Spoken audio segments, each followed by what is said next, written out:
Tonight's session is really to investigate the inclusion of emotions in understanding behavior, right? Its impact on job performance, how it affects our well-being, affect, and stress-induced behaviors. So I think basically what and how does it look like to a person influenced by emotions and its associated behaviors is what we're going to investigate tonight. So I think all of us are familiar with the DISC model, right? Basically, there are 4 dimensions. This is the typical DISC instrument you see throughout all these vendors.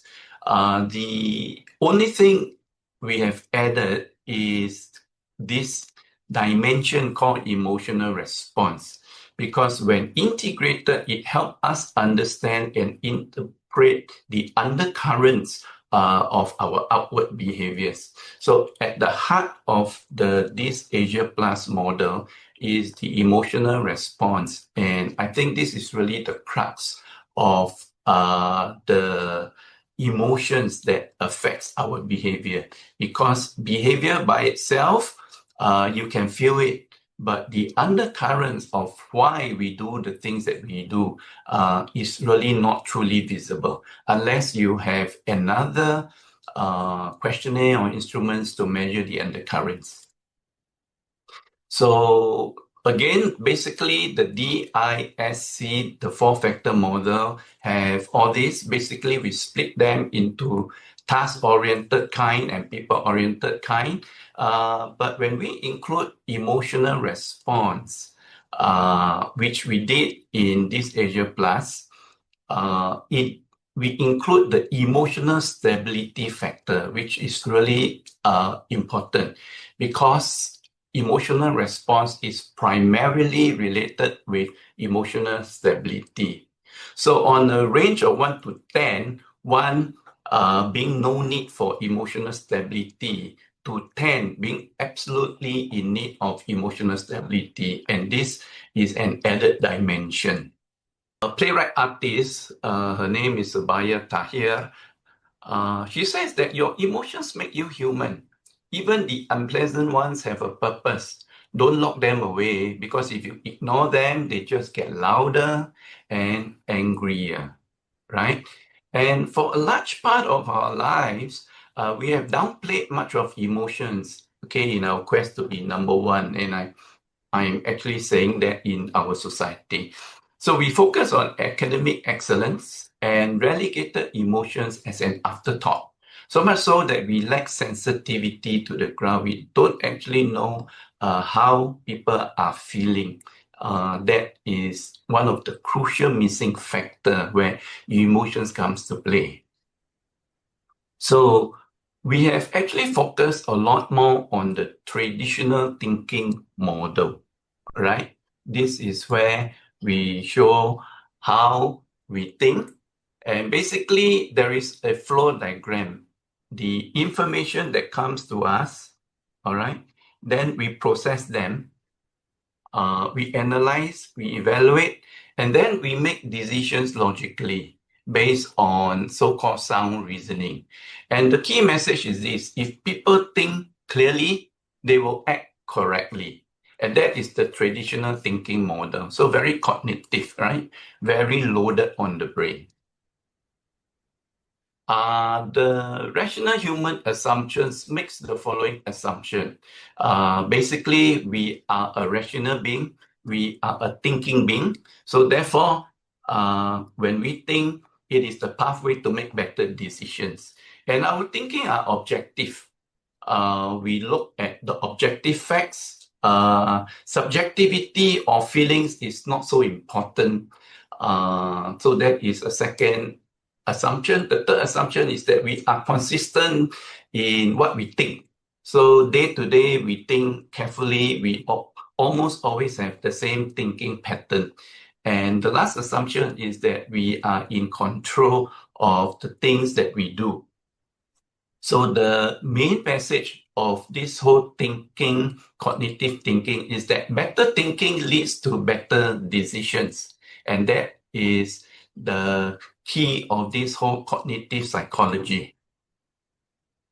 Let me just say that it is not wrong, because there are also many times when we have faulty thinking, and that's why correct thinking is important to correct that. But where thinking falls short is this, because in real life, even though people think, after thinking, people hesitate. That's number one.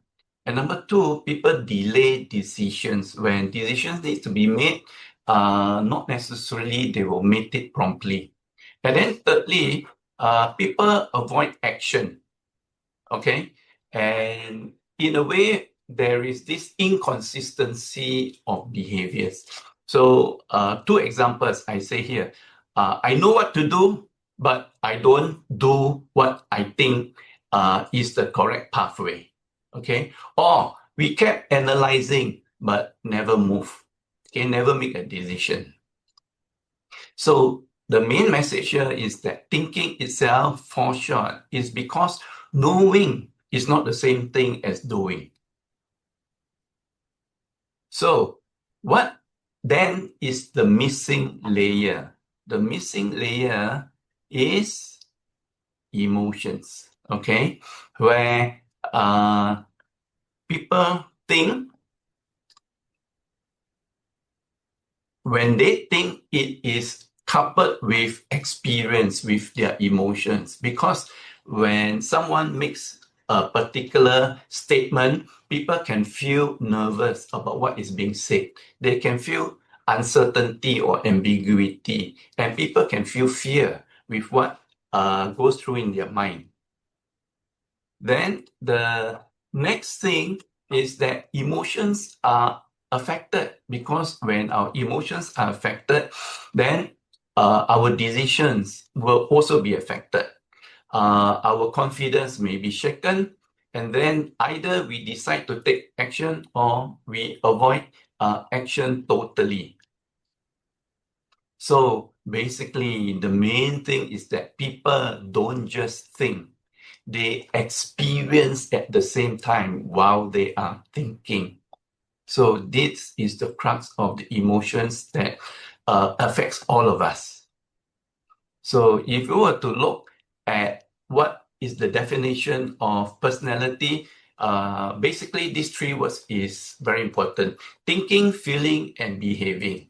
Okay, so like I mentioned, if you do not have an instrument that measures our emotions, then basically we only have behaving and the cognitive aspect.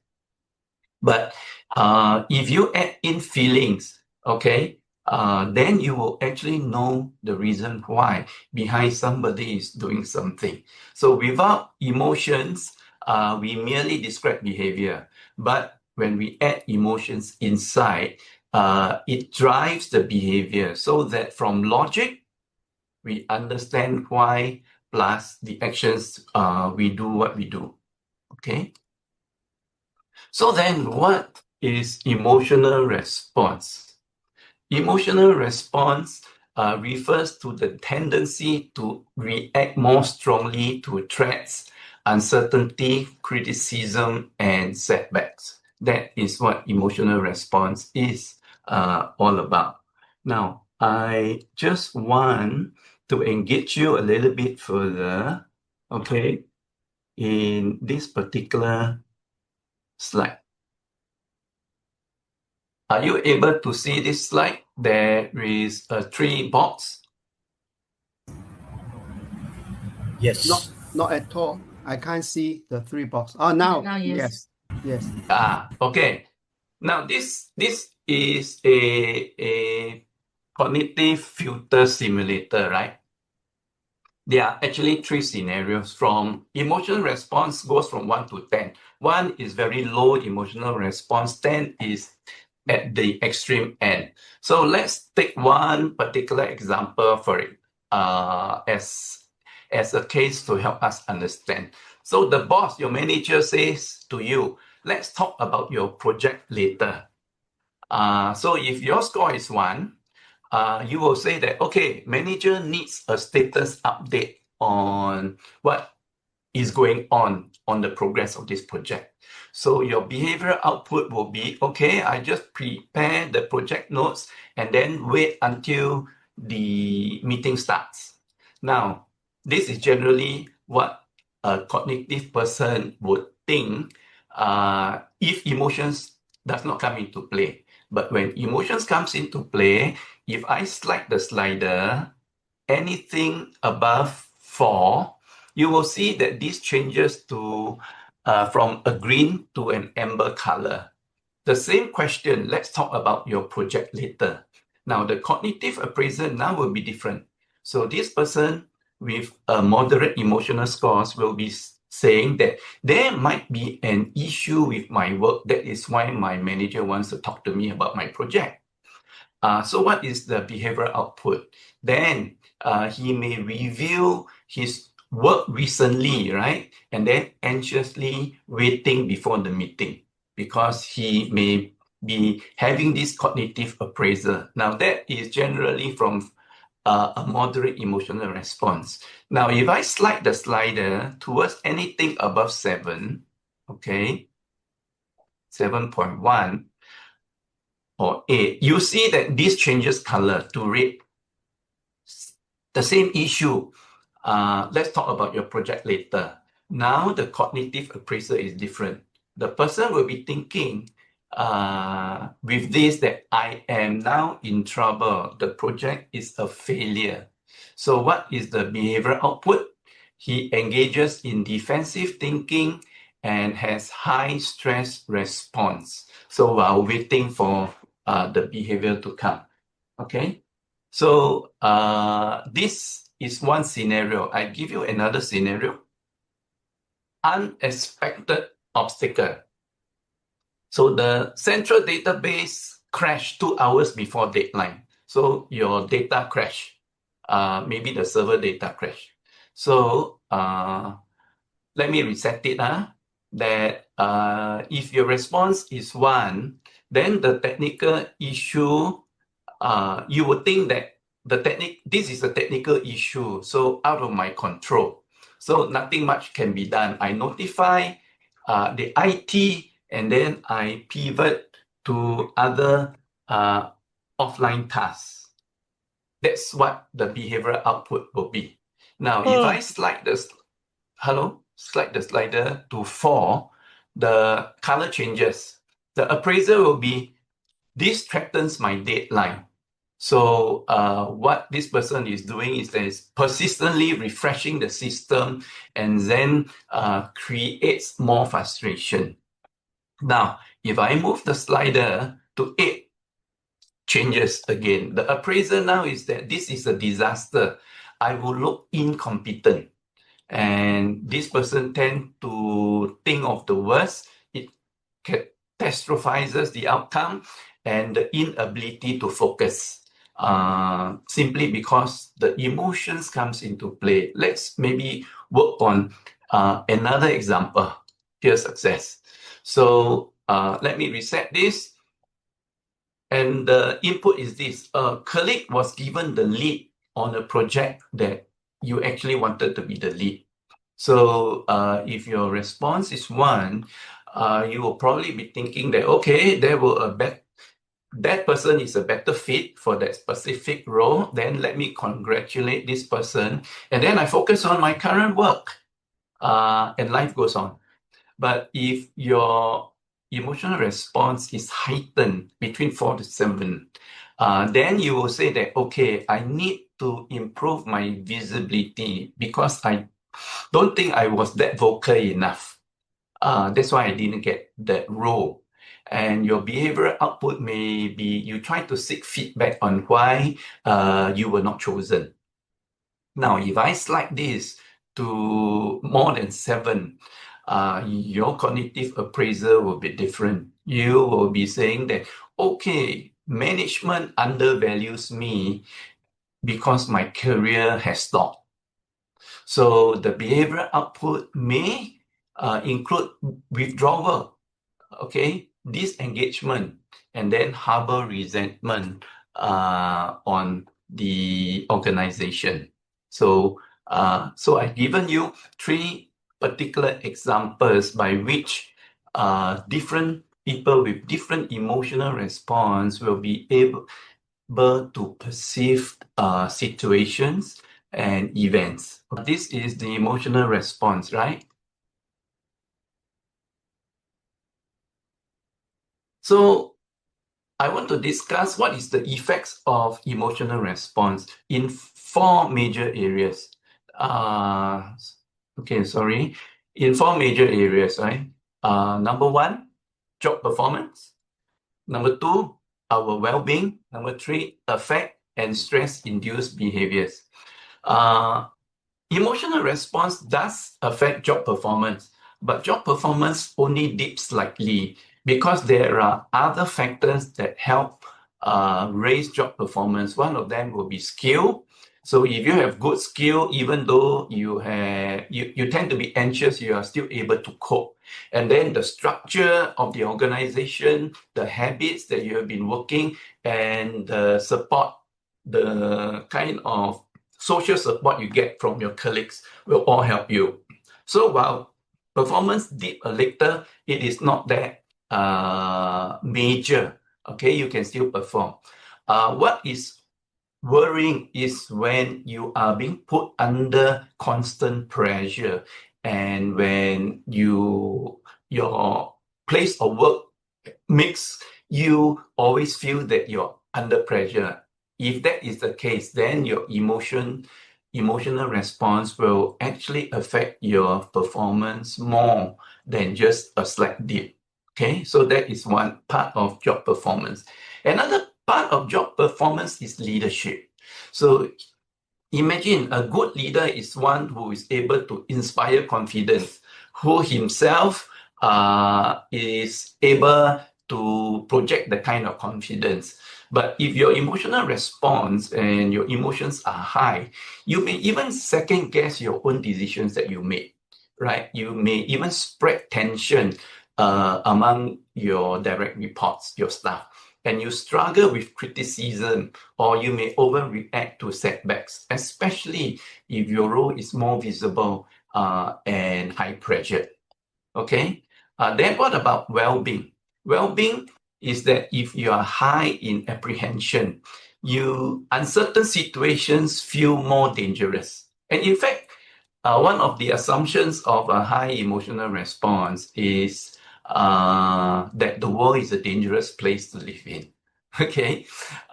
Second area of well-being is sadness. Sadness lasts longer because we tend to ruminate, we tend to replay the sad event in our mind over and over again. That's why the period of sadness tends to last longer. And then there is another area called anger. We tend to flare up when someone makes a comment that hits our raw nerve. So there is this spontaneous anger. So that would be the third well-being factor. The fourth well-being factor is guilt and shame. Somehow guilt and shame is internalized in a person who have high emotional response. So they tend to blame themselves. They tend to feel guilty. The third area is affect. Now, what is affect? Affect is basically how you feel in the moment across the entire day. So think with me, you have positive thoughts and you have negative thoughts, correct? If your emotional response is high, you tend to add more negative thoughts to yourself. And the positive thoughts, you tend to reduce them. So it becomes a double whammy. So that is how you will feel generally from day to day. Generally, your affect tends to be affected. And then, of course, stress-induced behavior. You have a raised threat sensitivity. You tend to see threat as though it's very real. You increase your stress appraisal. And then you have a weakened emotional regulation.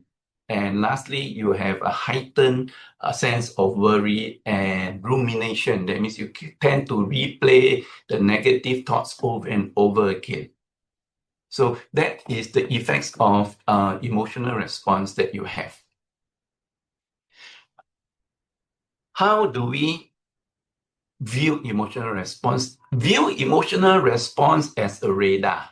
Okay, suppose you have inherited a radar system, right? And your radar system is very sensitive and it has a very long range. Your radar can read up to 1,000 kilometers away.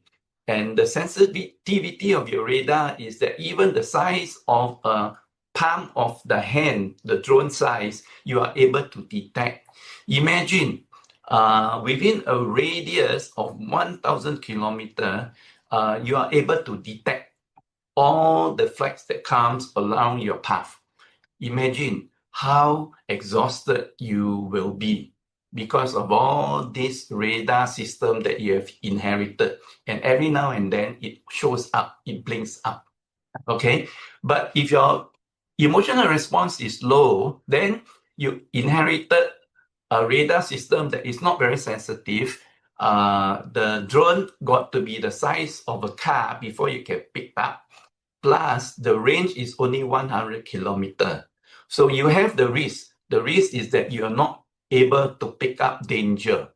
And then you go along. And at the end, you can also crash, okay, or derail from what you're doing.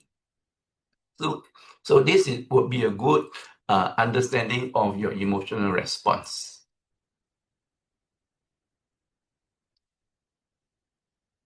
Okay, practical ways to deal with emotional response: anxiety, sadness, anger, guilt, stress, recovery. What can we do? How do we regulate? Number one, name the pattern early. In other words, understand your own way of coping.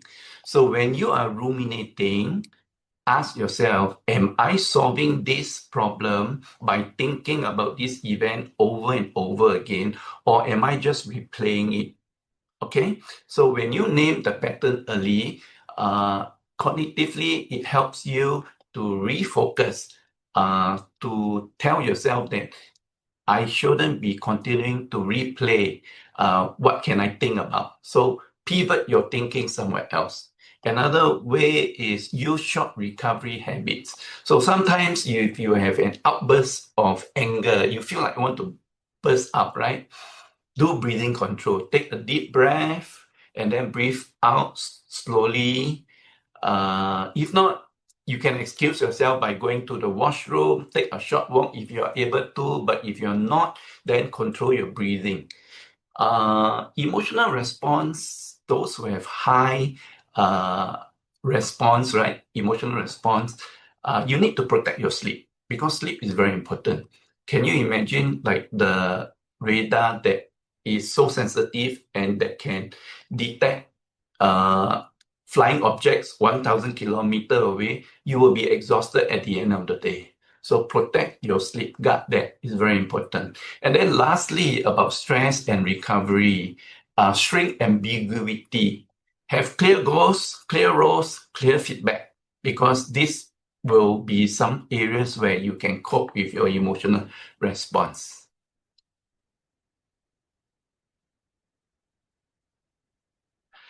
Finally, this is the last slide I want to mention. If you only measure the DISC behaviors, well, these are the tendencies of behavior that we all measure. But with emotional response, you measure the fifth element, okay, to help you measure the undercurrent. So the fifth element is a separate factor, not tied to the DISC. Okay, it is a separate factor. Number two, it is an invisible factor.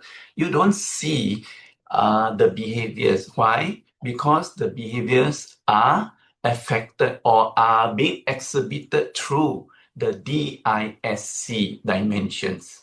And number three, it interacts with all other factors as well. That's why at the end of the day, you can have a person with the same profile, DISC, same profile, but if the emotional response is different, behaviors will be different. Okay. Lastly, emotional response is a trigger factor. So it triggers a person to take action, which is why it is important to differentiate between behaviors arising out of emotions or behaviors arising out of the motivation of the D, I, S, or C. So that would be an important aspect to bear that in mind.